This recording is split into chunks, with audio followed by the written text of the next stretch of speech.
Hello everyone, and welcome back to Sun Mountain Safari, where our bee eaters are constantly laying eggs. Our guests are now enjoying the very first safari tour that we have. How cool is this? The trees are flourishing, and we've got a couple. Oh my gosh, were you just swimming?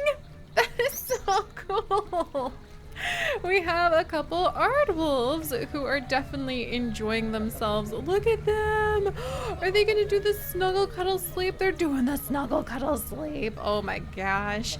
And they're in the perfect view, even though these aardwolves are extremely shy nocturnal creatures. They appear to be quite comfortable here in our wonderful savannah, and they are excellently laying right in front of the track and right next to where everyone will be able to have a great view of them.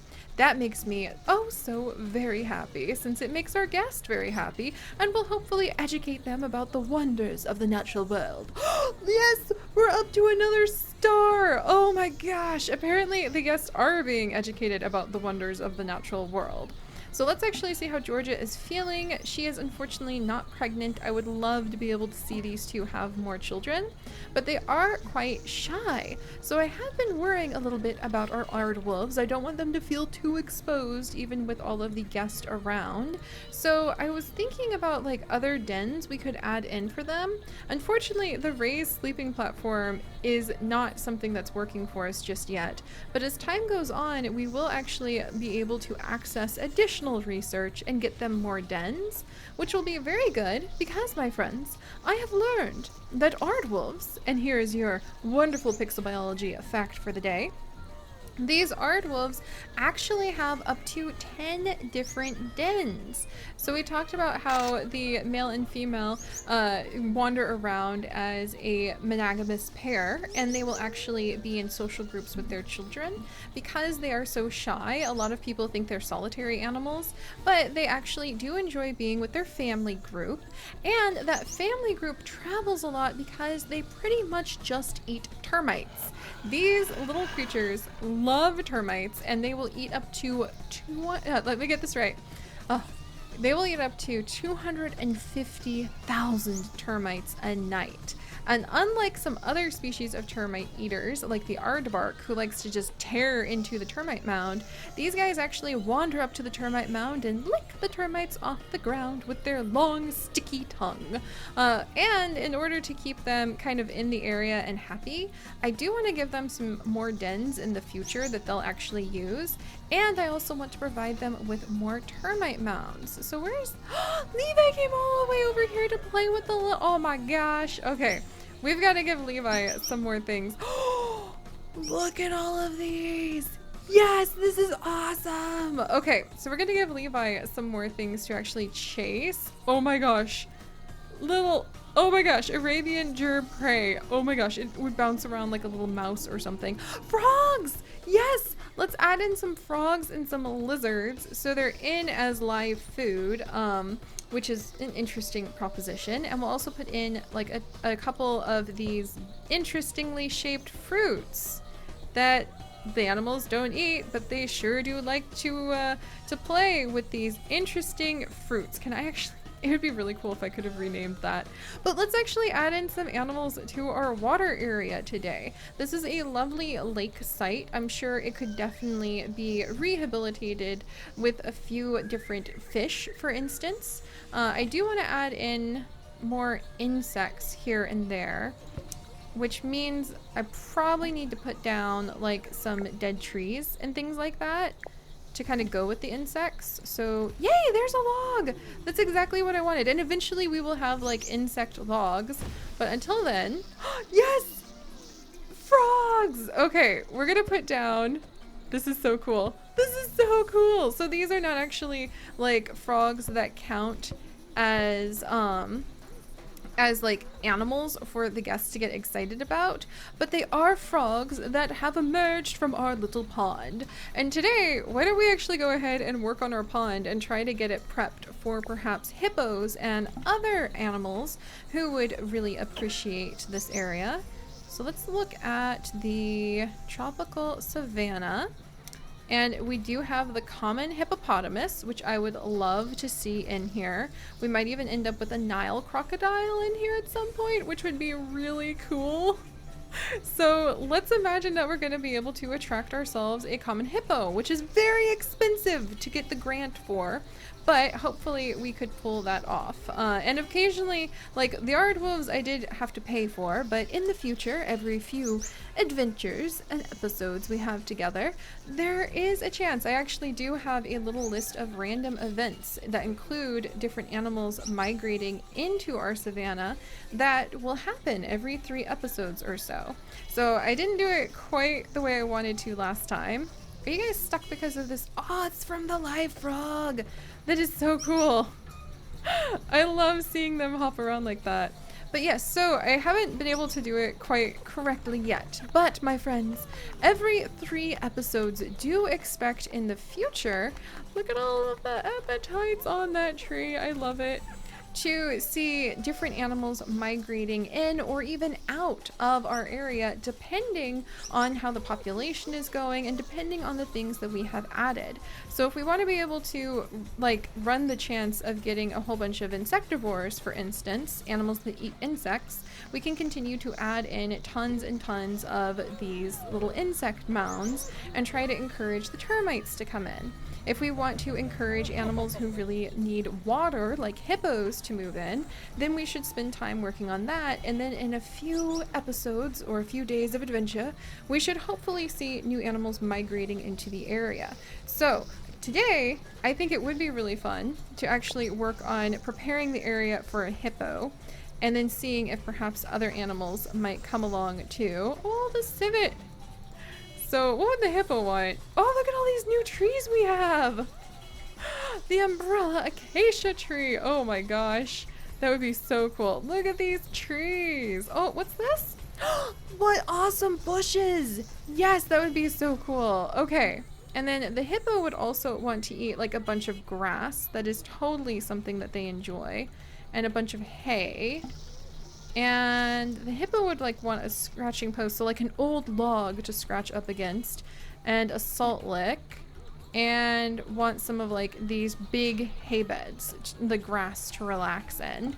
And we can actually provide all of those things. Oh, and look at the tiny little thistles. Oh, and the common broom, and of course the African daisies. Oh, I do delight in the African daisies, to be completely honest. Eventually they will probably start regrowing. Like over here. There we go. Yeah, so you know what? I do think we need a hippo over here. And if we were going to prepare for the Nile crocodile, we would need to think about having more fish and other food. So we'll think about that in the future. But alright, so hippo, we would need that big grassy spot for it to rest. It normally would rest in the water, just to remind you guys. But they do come out of the water to kind of patrol their territory as well. So we'll put down the daisies, and the cars can drive right through the daisies. Let's test that theory. Yep, cars can drive right through the daisies, no problem. So that should go fine. And then some common broom, just to kind of like surround the area. Oh look, and now we can see some of the bee eaters a little better. That's so fun. Oh, this is so cool. Alright, some common broom.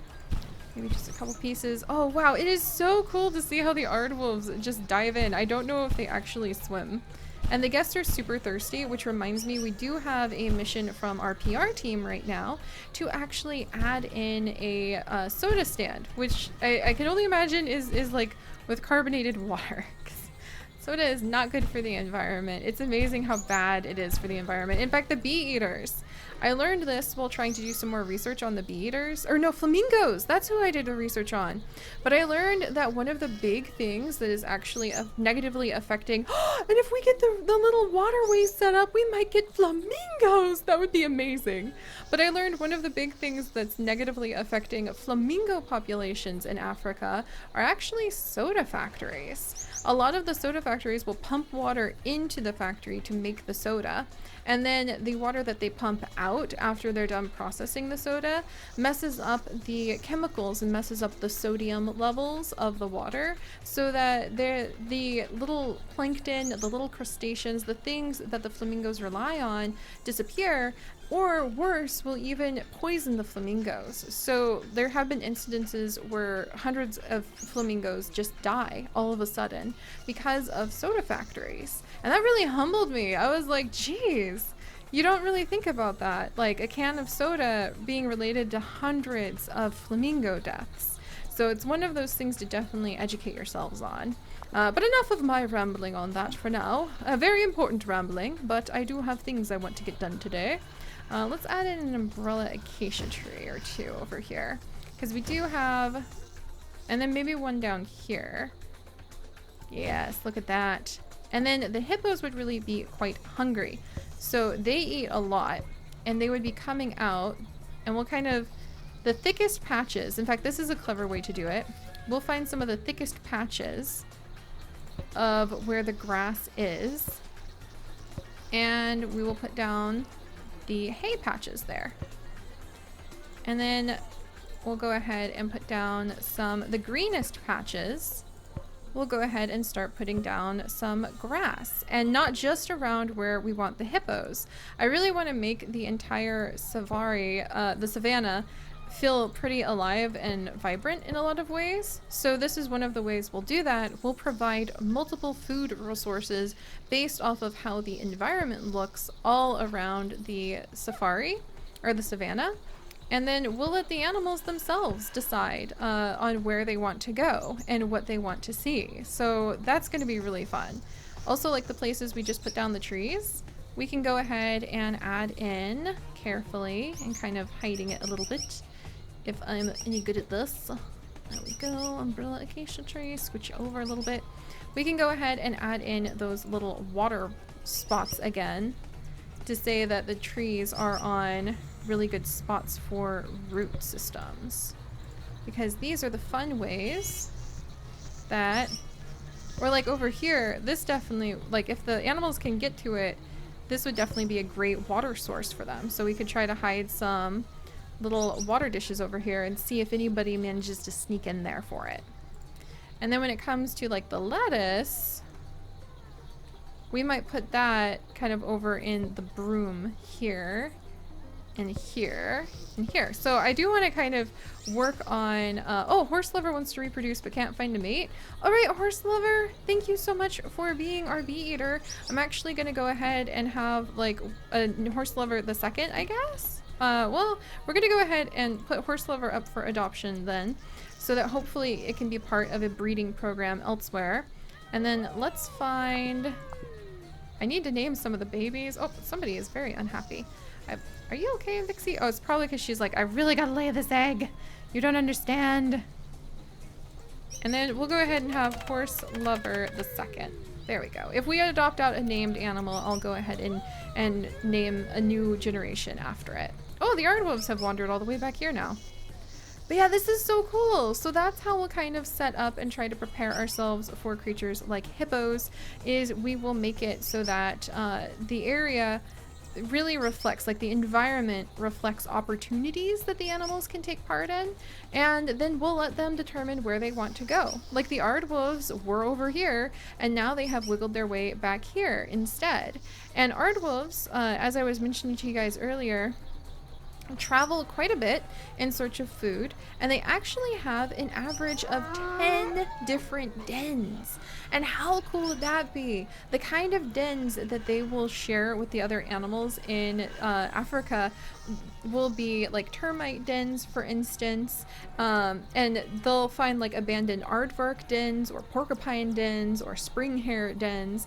So there's a really fun chance that as we continue to add in different animals throughout our entire savanna, we may end up with a den. And we should actually, can I name the dens? Please let me name them. I can't name the dens. But we might end up with the different dens being used by different animals. So we might see, say, a hyena chase the aardvark, or chase the aard wolves, out of this den, and this might become hyena territory for a while. And those are the kinds of amazing stories that I am extremely excited to be able to tell all of you.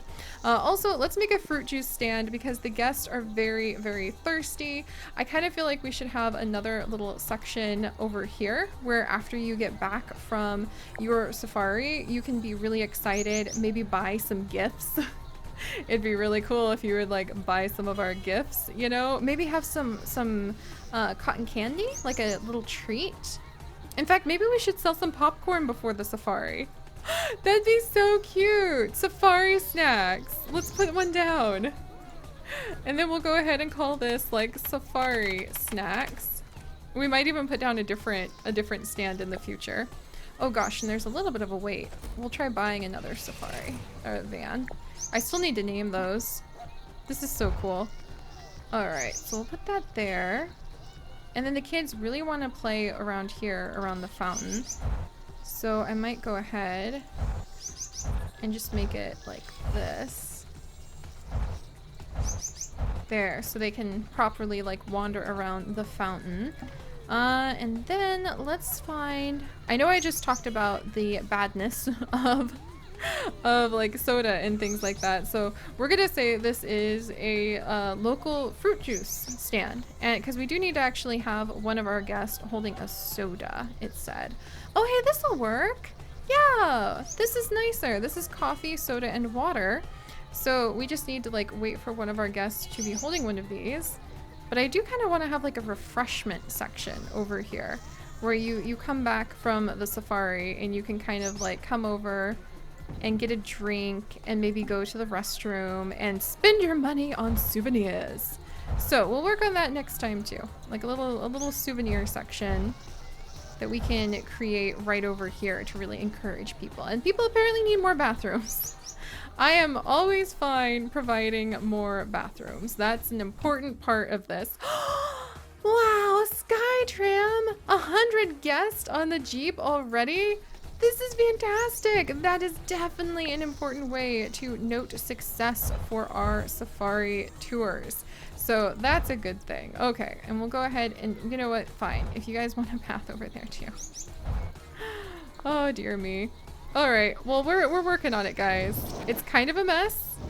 We're gonna have to kind of adapt the designs as we go, but can I just come here and then maybe over there?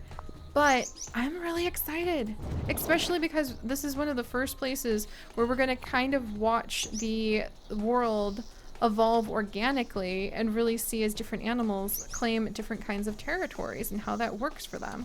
But all right, next time I'm hoping for hippos. So thank you guys very much for joining me. If you could, do please leave a like for, oh, there's more eggs. Look, there's an entire section where the bee eaters have just decided like this is the new nesting zone. How cool is that? Do please leave a like for our ever-evolving ecosystem that we have here. And if you would like to join us for this and literally thousands more adventures, do please consider subscribing. And most importantly, guys, stay curious. I'll see you all next time. Bye-bye.